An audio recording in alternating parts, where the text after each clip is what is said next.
Welcome to Running the Table, the podcast where we run through everything on the table in the world of sports. Today, we're back talking about college basketball during the summer offseason, taking a look at more significant transfers, some important names who withdrew from the NBA draft to return and run it back one more year, and other college basketball news.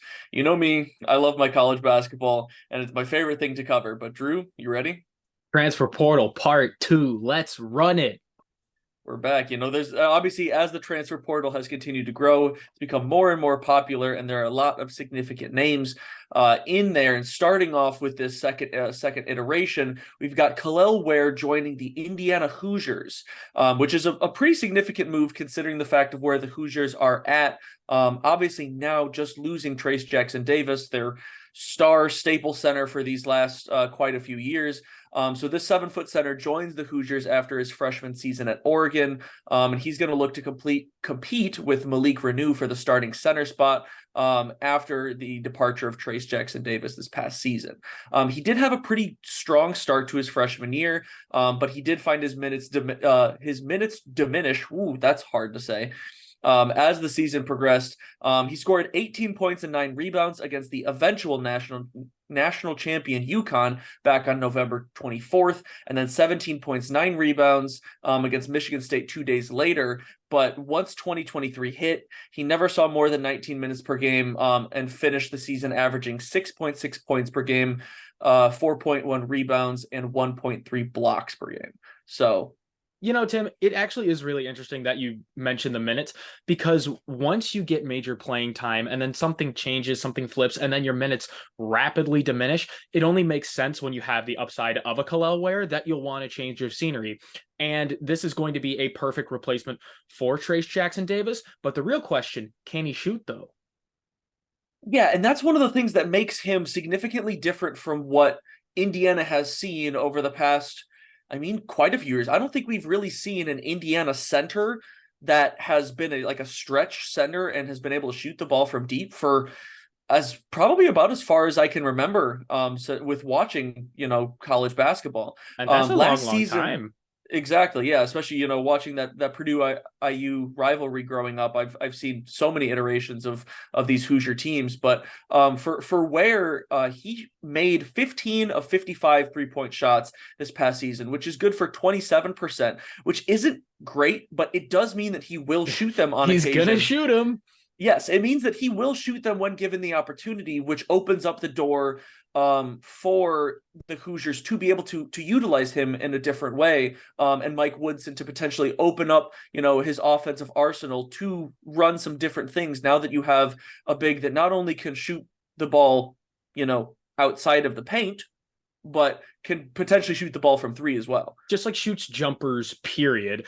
Because like then you either have one of two options, because at least he's going to shoot the ball. You can either step out and guard him and stretch the floor a little bit, so advantage Indiana, or you can just not guard him at all. And granted, the You can percentages say, aren't great, but yeah, if he essentially knocks him we'll down, let that's you have your shots that's and see three what points for happens. you, and more 3-pointers if he gets really good, which then forces them to go guard. So you're going to spread out the floor either way. So I think that's a big advantage. Yeah, it's going to be a big addition for the Hoosiers, who are looking to bring in quite a few guys to make this a special season after obviously losing Trayce Jackson-Davis. It changes their makeup entirely, but they're set to have a pretty solid roster going into the season nonetheless. Moving on, we've got LJ Cryer joining Houston in the Big 12. So it's one of the more unusual transfers because he has 2 years of eligibility left. A lot of times you see a guy go with, trying to find a new home for the one final year, maybe boost his draft stock, something like that. But LJ Cryer leaves the Baylor Bears for another Big 12 team, the newest Big 12 team, the Houston Cougars. He played 70 games over 3 seasons with Baylor, starting in 34 of them. And this past season was where he emerged as a full-time starter. He averaged 15 points per game and shot 45.3% from the field and 41.5% from three. So he's going to be a big addition for this Houston team, who's looking to make noise now moving into the Big 12 finally. Yeah, so what does this mean for Houston basketball?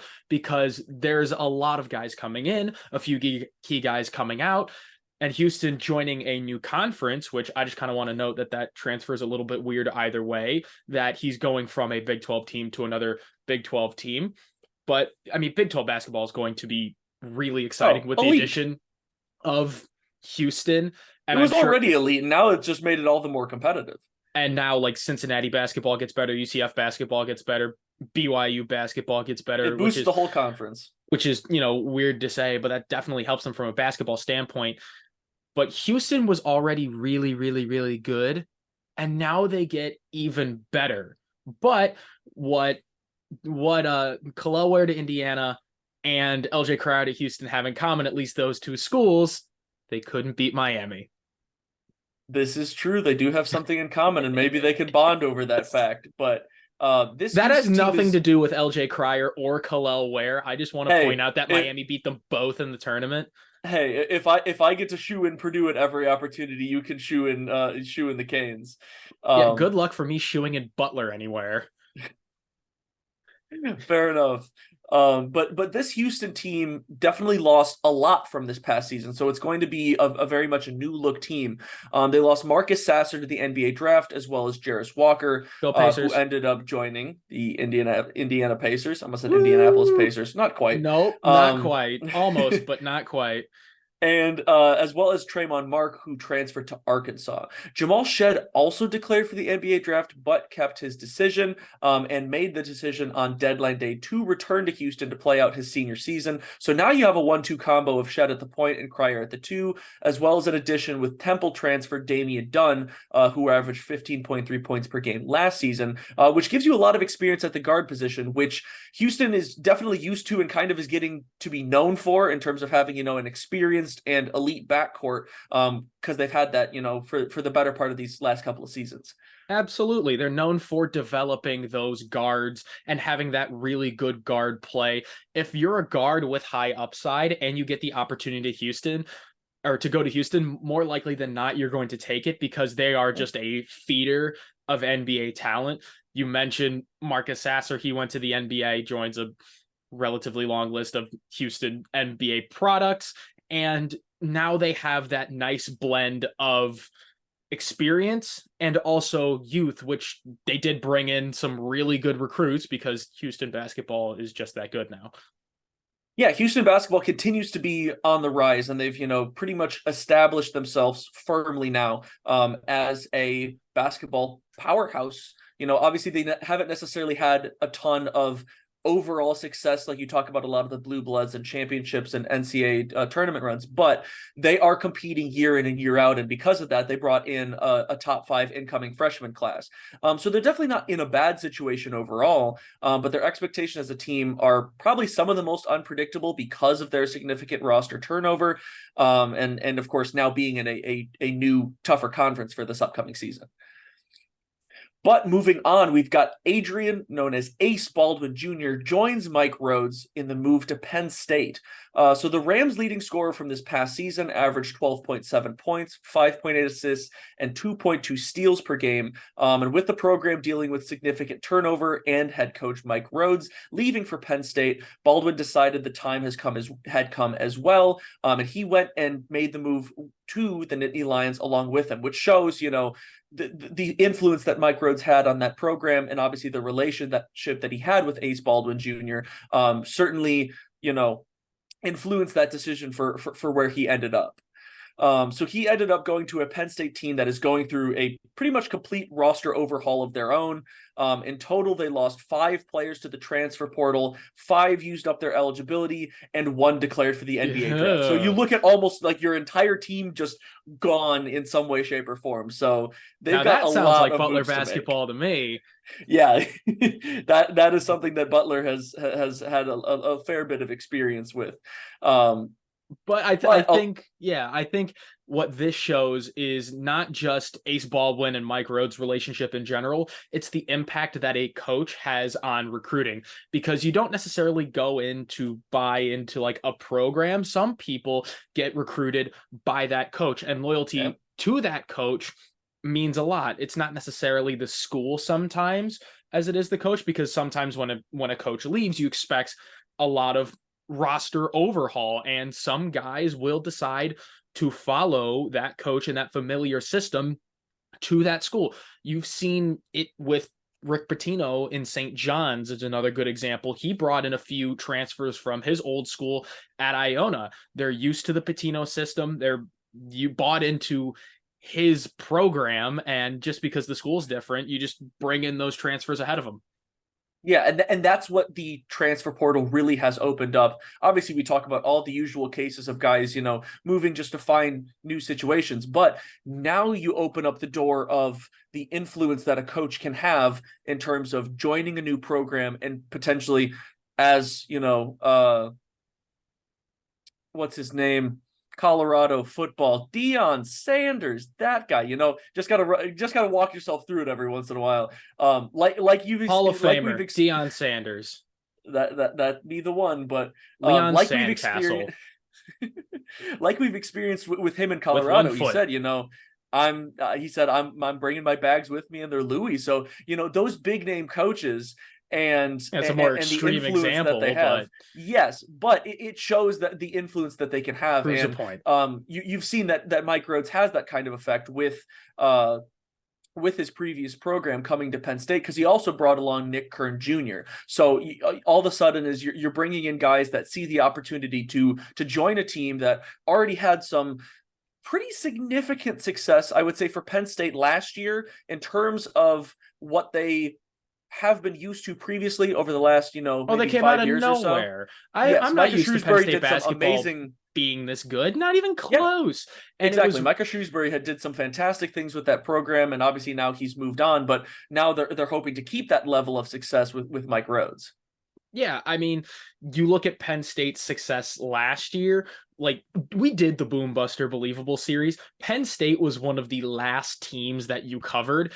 And not only were they the runner-up in the Big Ten tournament, they ended up winning a game in the NCAA tournament, which they battled. Yeah. Yes, they did. They battled to the very end. So that is an awesome year that they're going to try to build off of. And VCU was another tournament team. So Mike Rhoades and his guys, they have that tournament experience themselves, of course. Yeah, so I mean, Baldwin's going to look to lead this largely transfer-filled team from the jump with his leadership, scoring, playmaking skills to help them, find their identity quickly as, essentially an entirely new program, so it seems. And given him and Kern's experience under Rhoades at VCU, the culture that he builds with the program, I think they should be in, a pretty good spot going forward. So now we open up the can of worms of Kerr, Kriisa, and what has become of the West Virginia Mountaineers. It's the West Virginia basketball program, yes, highlighted by Kerr Kriisa, because Kerr Kriisa was one of the more highly touted transfers coming in to go play for Bob Huggins. But then you have the DUI situation and how poorly that's been handled, and the aftermath and the fallout, and what went from a bad situation has become worse, and now they're feeling the impact. Sadly, there is more news. There is more news since we last covered all of this. We thought it was done. We thought it was going to be clean slate. West Virginia looks for a new coach. No. Not so fast. And now Kerr Kriisa just put his name back in the transfer portal because of it. And and some lucky program is going to get a guy that they otherwise didn't really have a chance for. And that's a very high profile name at that. Yeah, starting off specifically with Kerr Kriisa after the retirement of Bob Huggins, which we'll talk more about here in a second. Yeah, exactly. 6'3" guard Kerr Kriisa found himself in a bit of an awkward position within the Mountaineers organization, with Huggins, like we talked about, being a big reason why him and other transfers chose West Virginia as a school. He came from a very talented Arizona team where he led the Pac-12 in assists in the last 2 seasons and was the first player to lead the assist in consecutive seasons. Lead the league in assists in consecutive seasons, since 2001, where Brandon Granville did it for USC. Kriisa averaged 4.9 assists per game in each of those last 2 seasons, while averaging 9.8 points per game. And most of his scoring comes from being a very solid 3-point scorer, ranking 10th in Arizona Wildcat history with 177 3-point field goals made, and 5th in Wildcat history with 503 career 3-point field goal attempts. So he's willing to throw them up early and often, and a lot of teams are obviously looking for consistent 3-point shooter that has the experience at a high level school like Arizona. So he has not yet found his home since re-entering the transfer portal. But when he does, it will be, pretty significant news. Yeah, of course it will. And I think with Kriisa, it shows you can be an impact player without scoring the ball at a high rate, being that high volume scorer, because you noted role players are so important. Oh, they absolutely are, and having a well-rounded program. But Kriisa showed that he can do a little bit of both. He can be a distributor when you need him to, but if you also need him to step outside the arc for a few feet and jack up some threes, yeah, he'll let it fly, and shooters shoot, and he is definitely a long-range shooter. So get you a guard at both. Yeah, so now coming to the actual West Virginia Mountaineer situation, Kriisa isn't the only Mountaineer we've seen hit the transfer portal since the Huggins debacle, with forward Trey Mitchell entering the transfer portal and finding himself a home with John Calipari and the Kentucky Wildcats, as well as... Not a bad bounce back. No, not at all. As well as guard Joe Toussaint ending up with Texas Tech. I think that hurts a little bit more because, going to Kentucky, a higher profile program, but that's fine. They're in the SEC. You won't have to see him once or twice a year. But now you have Joe Toussaint, and now he's in Lubbock in conference, and you're going to have to see him and think, what if?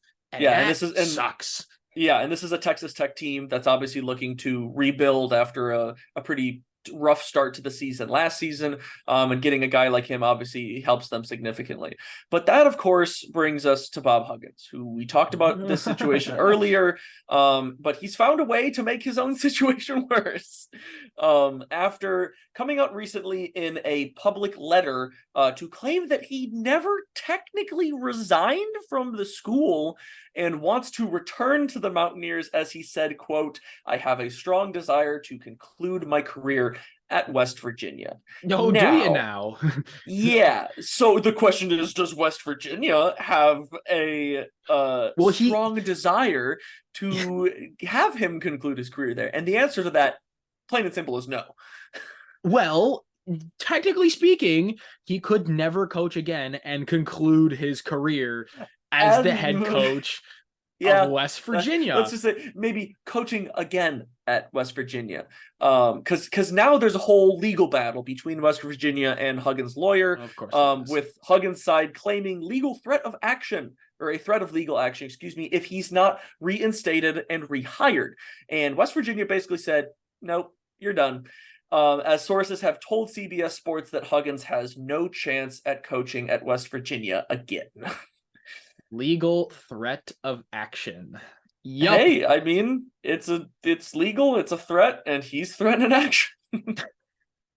Well, it's a mess. It's really just a mess. Boy. And we were hoping last time, once again, that we didn't have to talk about the situation again, but now he's managed to make this all resurface once again. And I mean, I don't think anything significant is going to come up from it. I think he's just a stubborn guy who has made some mistakes and doesn't really want to admit it in some way. I mean, he did acknowledge his mistakes, but for some reason he's trying to claim that he didn't actually resign when it seemed pretty clear at the time that he did make that decision. I was like, I don't really know where he's getting this side of the story from, but I don't think it's going to make any sort of traction, and I don't think he's really going to pursue any actual legal threat.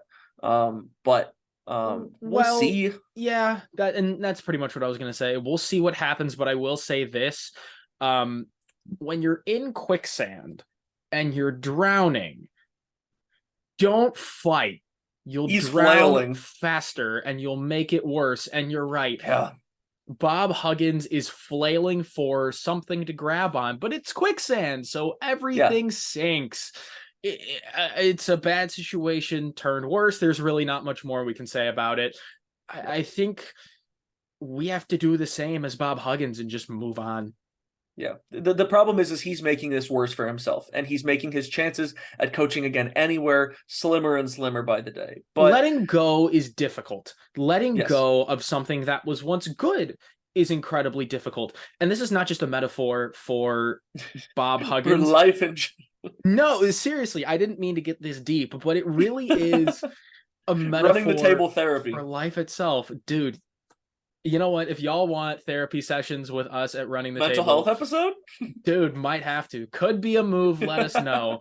Definitely a different change of pace from what we normally do, but I wouldn't be opposed to trying something different. But that's not the point. Neither here nor there. Yeah, neither here nor there. I think it's tough, especially when somebody's as stubborn as Bob Huggins is. He's a stubborn son of a gun. That's for sure.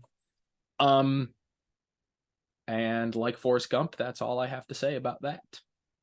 Indeed it is. And moving on to, a little bit better and more happier transfer news. We've got another Nembhard on his way to Gonzaga.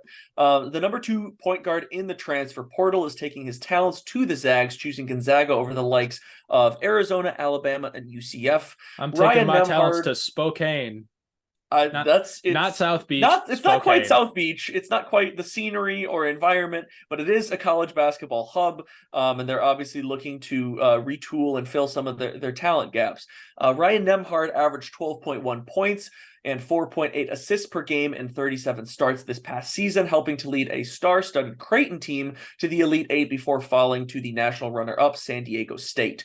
Ryan, of course, if you recognize the Nembhard name, is the younger brother of ex-Zag and now Pacers guard Andrew Nembhard. Exactly. We love our Pacers here.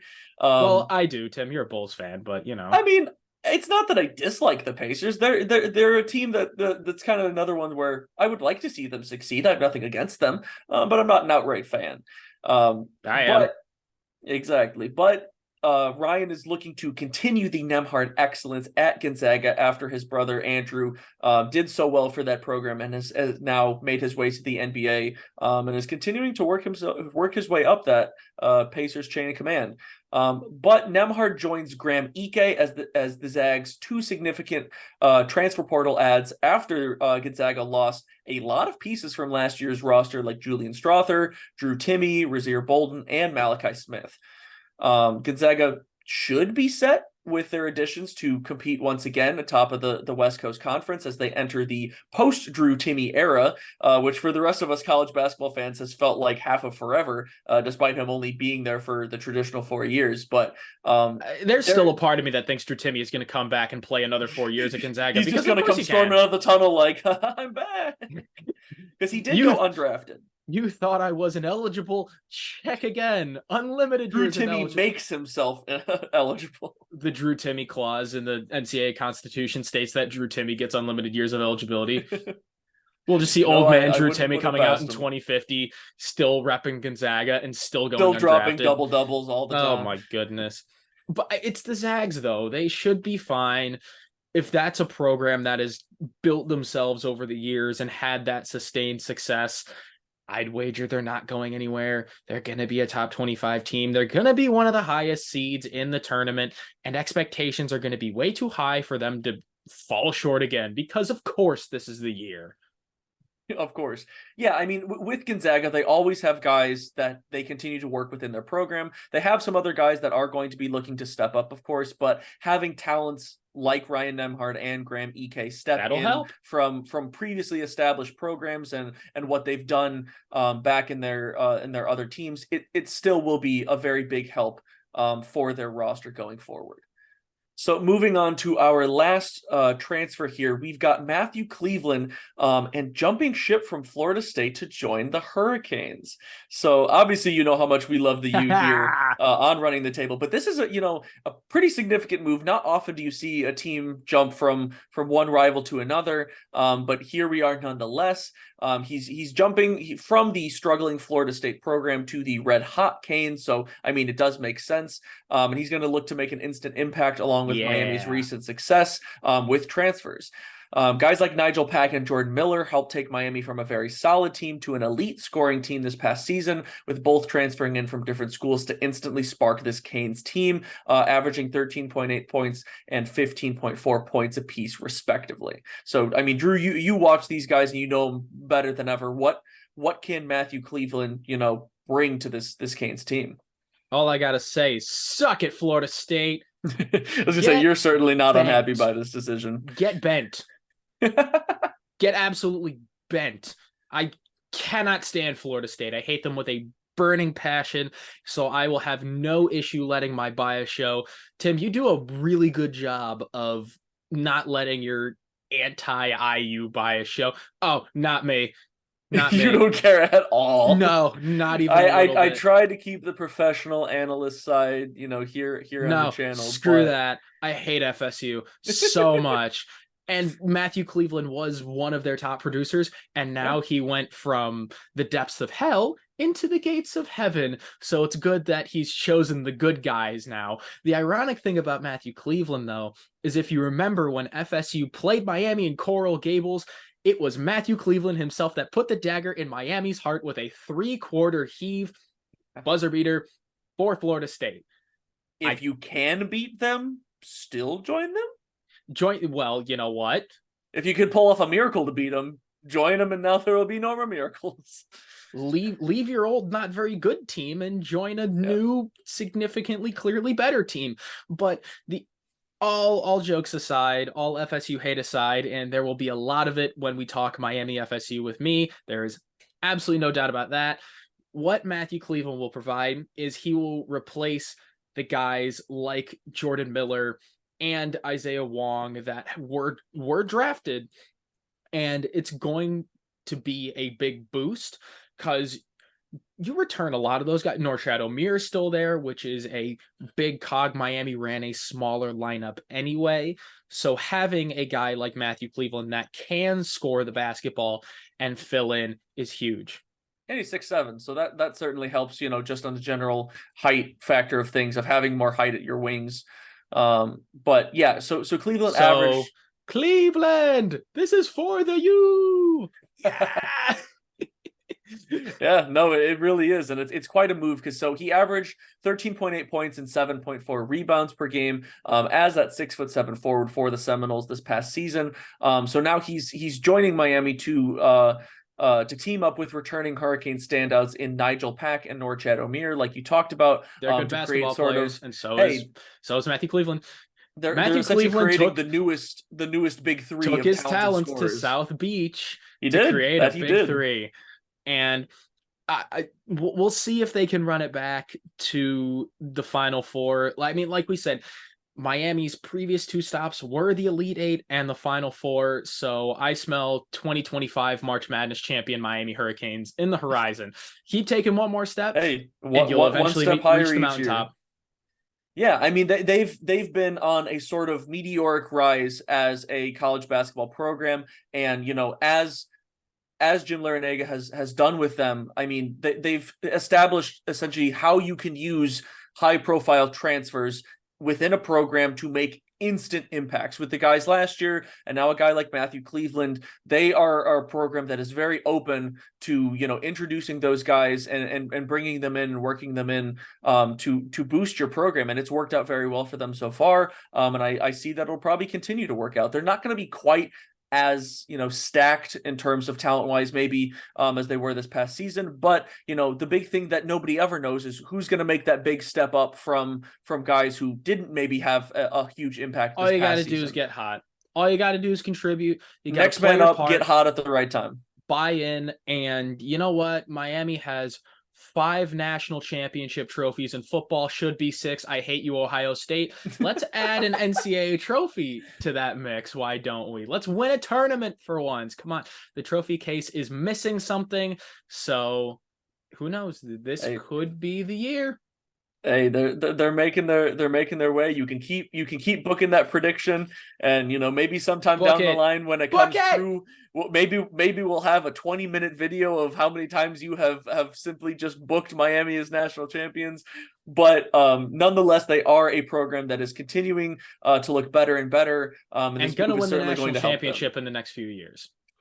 Maybe we'll see that. But if I keep saying it, it'll come true. Tell that to Purdue, Bears, all those fans who have been saying the same type of things for years and years, and see how that has worked out. You know what, Tim? It's different when I do it because I wish upon a star, and when you wish upon a star, your dreams come true. Sure, yeah, we'll go with that. Dude, Bears fans just wish upon the wrong stars. It's not my fault. Pick the right stars. you know what, Tim? Maybe if you picked the right stars, you'd win a national championship. Yeah, too. maybe I would. I'll keep that in mind. Hey, I'm rooting for ponder Purdue that. to win too. Tell me about it, dude. That's we're gonna move straight past that, and on to some of the other high profile names of guys who, took their time in checking out the NBA draft process, but ended up making the decision to come back to return to their teams, not to transfer, but to boost their own teams and make one more run back at it. Obviously, in the last video, we talked about Zach Edey and what his returnal meant for the Boilermakers, but there are some other pretty significant names who did make the return back to their teams, starting off with another Big Ten name, Jaden Akins, in his return to Michigan State. So Michigan State gets the boost that they need to rocket up in the way too early preseason projections when they got the news that up-and-coming guard Jaden Akins was withdrawing his name from the draft to return to the Spartans. This past season, he averaged 9.8 points per game and shot 42.2% from three. Was considered to be a mid to late second round pick if he stayed in the NBA draft. So he very well probably would have gotten picked with his upside and his continuing, promise as a player. But he is now set to join Tyson Walker and AJ Hoggard in an elite backcourt for the Spartans. Yeah, it's going to be a really, really good time if you're a guard at Michigan State. They made it all the way into the second weekend in the NCAA tournament, and most of their guys are just running it right back. And with Tom Izzo, anything can happen. Those Michigan State Spartans, you really can't count them out ever. No, you can't count them out. And there's a reason they are ranked so high in the way too early top 25. We Pretty much top 3 everywhere I've seen. We say way too early, but it's never too early to start predicting college basketball. And I mean, it's never too early to start predicting Michigan State's demise. But you know what? I've been way too much of just a masochist this episode, so I'm gonna be positive for a change. Michigan State, like bringing pain to everyone else's franchise. Nobody can have anything good. Gotta bring them down unless they're Miami, the Green Bay Packers, the Boston Red Sox, or the Indiana Pacers. Yeah, of course. Those be the ones. Nothing but sunshine and rainbows to those fans. Everybody else can suck it. Anyway, Michigan State should be a really good basketball team, should get right back, maybe even a Final Four, maybe a national championship. They just need to wish upon a star. Who knows what could happen with them? Yeah, I mean, they certainly have the makings of it. We've seen these teams that have had such success with, elite backcourts and having especially so much scoring out of those 3 guys and the experience that they have. They are going to be set to be a very, very elite team. I think the one thing to note is obviously what we see out of the Big Ten season and what we see out of the NCAA tournament tends to be, pretty different because of the rash style of play difference. But that being said, we may see them struggle at different points just a little bit in the Big Ten season, just because of the fact that, once again, they are going to be a small season. There's going to be a small team. Well, that too. There's going to be the ups and downs with every Big Ten team. It's very rare that a Big Ten team goes through the entire conference slate, runs the gauntlet, and that's why it truly is the NCAA basketball gauntlet. It just doesn't happen. They're gonna struggle. It's when you do struggle, how are you going to react to it, and what are you going to make of it? Yeah, I mean, so they'll still be running with Mady Sissoko likely as the starting center, although their backup center, forget his first name, his last name is Cooper, has shown some promise, and he's probably going to get more of a role this year, but still they're not a very large team in the front court, so teams like Purdue will probably look to take advantage of that once again, but their backcourt more than makes up for their lack of production out of their front court, because those 3 guards are going to be a menace for any team to handle defensively. But moving on to actually another Big Ten team, we've got the returnal of both Coleman Hawkins and Terrence Shannon Jr. to the Illinois Fighting Illini. These were both, kind of surprising returns to Illinois, as both players were considered to be early to mid-second round picks if they stayed in the draft. But I guess they kind of want to run it back one final time and continue to improve their stock to try to make it into the first round. For Coleman Hawkins, he's worked on his game significantly since joining Illinois. Illinois, turning himself into more of a two-way forward who isn't afraid to let the three ball fly, even though he's not a great three-point shooter, as well to try to get to the basket at an athletic 6'10". He's also a valuable player on the defensive end, being able to guard every position on the floor, while averaging a team-leading 6.3 rebounds and 1.2 blocks per game last season. Yeah, I mean, with Coleman Hawkins, you get that big athletic forward that you need for your front court. And both Hawkins and Terrence Shannon Jr., I know you're going to get into that in just a bit. You get one in the backcourt, one in the front court, and just some big contributors after the Midnight Menace Matthew Mayer. Marcelo Mayer just showed out in the Futures game. Wrong Mayer. Love him, but Matthew Mayer is on a two-way deal with the Houston Rockets. He's gone, so now those two are going to look to be the big team leaders. Yeah, no, they're definitely going to be the main people trying to step up for this team, and take over most of the scoring, because they've got some guys around him. Cue the Purdue shoe-in. Illinois does have an incoming freshman in point guard, Draven Gibbs-Lawhorn, who originally committed to Purdue before decommitting last August. Another guy that Purdue wasn't able to get. Well, they did get him for a bit, but I think with the emergence of Braden Smith and some of the guys they have coming in, he decided a team like Illinois has a lot of open spots and time on the floor to compete for. So he joins them, but he made a business decision. He did, and he's looking to probably establish himself as a frequent flyer on that team. But with Terrence Shannon Jr., he's going to look to continue to be a dominant ball scorer for the Illini after averaging 17.2 points per game last season. And like you said, with Matthew Mayer leaving, the ball's going to be in his hands a lot, both trying to score, but also trying to prove the fact that he can be a distributor as well, because they may not have a ton of guys. Yes, they need him to be a playmaker, on both ends of the floor, but also just getting everybody involved. So the Illini are definitely in an interesting case, but a much better case than they were before, with both of those guys returning to their roster. Finally, we've got the UCLA Bruins, and they've returning star freshman Adem Bona. So Bona struggled with a shoulder injury that he sustained in the Pac-12 tournament that forced him to miss the championship game against Arizona, as well as the Bruins' first-round game in the NCAA tournament against UNC Asheville. He was able to return against Northwestern in the second round, but it was clear he wasn't himself, and he did go on to miss their Sweet 16 matchup against Gonzaga that they ended up losing. But Bona has shown some significant promise, being named Pac-12 Freshman of the Year and finding his way onto the Pac-12 all-defensive team, averaging 7.7 points, 5.3 rebounds, and 1.7 blocks per game across 23 minutes per game. And he's going to have a much larger role on this UCLA team after they lost a bunch of key players, with Tiger Campbell, Jaime Hawkins Jr., Jalen Clark, and Amari Bailey, all leaving this Bruins team from last year.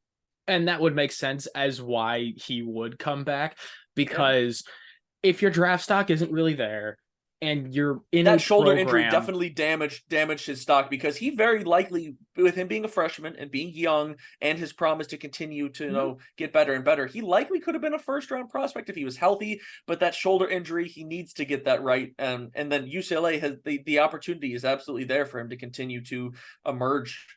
Yeah, in a great program, if you have a lot of opportunities to be a contributor and to be a star player, and in turn boost your draft stock, why not do it? And Adem Bona is very much going to take every advantage he can.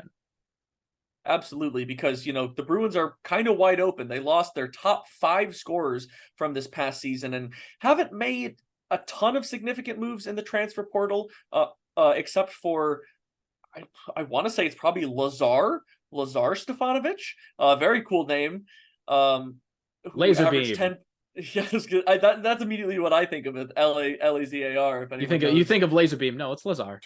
Yes, but he averaged 10.3 points per game last year at Utah. But I think one of the reasons why they're not making a ton of moves is they do bring in a pretty significant incoming freshman class with 3 top 100 talents, with guys like Sebastian Mack at number 63, Devin Williams at number 68, and Brandon Williams at number 71 in the ESPN top 100 rankings. So they've got guys that are considered to be very solid talents coming in. So it's kind of hard to predict who's going to be, the ones or the 1-2 step up. But at the end of the day, with Mick Cronin at UCLA and guys like Bona coming back with that incoming freshman class, they're going to be fine. We may not see them be, the complete powerhouse that they've been over the last couple of seasons with guys like Hawkins Jr. And what he was able to bring to that Bruins program, but they're still going to be perfectly fine. And for all I know, all those three guys could be, fantastic as freshmen, and they could be right back where we've seen them previously. Tim, I will say this. You get Adem Bona back, you bring in guys like Sebastian Mack and Devin Williams, the not change-up throwing kind, and Brandon Williams. You know what? You just wish upon the right star and a national championship happens. Man, you're just all about the wishes today. Dude. Since when did you become such a hopeless optimist? Dude, I how many times have I said the Packers are going to win the Super Bowl on this channel? Yeah, I take that back. Since when? Dude, always. I'm just in a giving mood, okay? Now you're giving to the other franchises instead of just lauding on your own. Dude, not everybody can win every single year. Winning gets old. You got to see somebody else win every once in a while. So just don't pick the wrong star to wish upon, or you become Purdue. Man, I was running with it until then, but yeah, we'll see what UCLA is able to put together. We'll see what star they choose to wish upon, but that's all we've got for today. We're going to keep our content coming this summer with MLB, NBA, college basketball, and beyond. As the anything else you guys want to see? Exactly. As the MLB season keeps rolling on and all the other off seasons are heating up, if there's anything you guys want us to cover, let us know in the comments on YouTube or in the Q&A section on Spotify. Of course, if you want more from us, you can find us on YouTube as well as other podcast platforms like Spotify and Apple Podcasts. So show us some love on whatever podcast platform you find your podcasts on. The more love we feel, the more we'll keep cranking out content for you guys. But it's also just a fun time. That it is. We love doing this, and we're going to keep running through it, all throughout these years. We're at 2+ years here on the channel, which is pretty cool, and we're going to keep it running for you guys. What the heck. So until next time, we out.